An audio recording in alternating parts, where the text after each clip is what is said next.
L'histoire de l'industrialisation a accompagné l'histoire de la Grande Île, retraçant ensemble cet historique. Avant 1960, l'industrialisation a été dans sa phase embryonnaire avec une présence dans 5 régions. La période de 1960 à 1975 s'est divisée en 2 périodes entre l'économie préindustrielle et l'industrie de substitution avec une domination du secteur agroalimentaire. La phase de nationalisation de l'économie a marqué la période entre 1975 et 1982. C'est dans cette période que les entreprises d'État ont été créées telles que les industries de l'huilerie, la fabrication d'engrais, la tannerie et la torréfaction de café. Entre 1982 et 2001, l'industrie malgache était en expansion. Madagascar a compté plus de 700 sociétés en activité, dont 110 entreprises franches. Les entreprises nationalisées ont été privatisées. De 2002 à 2016, la phase de libéralisation de l'économie mondiale ont fait ressortir 5 branches industrielles présentées comme performantes, extractives, boissons, corps gras, métalliques et matériaux de construction. Le secteur manufacturier est marqué par une forte présence de l'industrie agroalimentaire, un secteur en plein essor à Madagascar jusqu'à maintenant.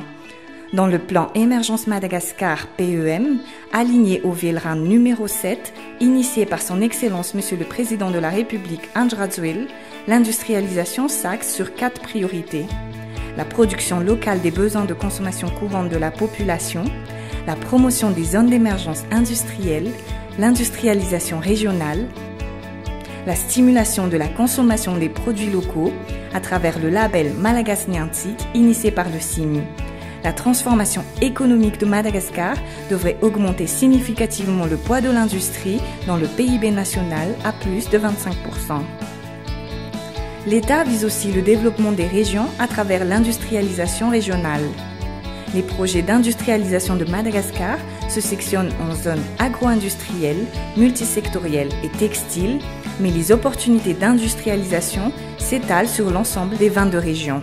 La diversification industrielle est incontournable, notamment dans les secteurs stratégiques tels que les pharmaceutiques, la production d'éthanol, assemblage de panneaux solaires et compteurs intelligents, les cimenteries et l'assemblage automobile. En conclusion, réussir le passage d'une industrie à faible valeur ajoutée vers une industrie à haut niveau de technologie exige le renforcement de la compétitivité des industries locales pour faire face à la concurrence et satisfaire le marché domestique, l'appui aux industries pour conquérir le marché international, la mise en place d'un environnement global des affaires favorable au développement du secteur privé en général.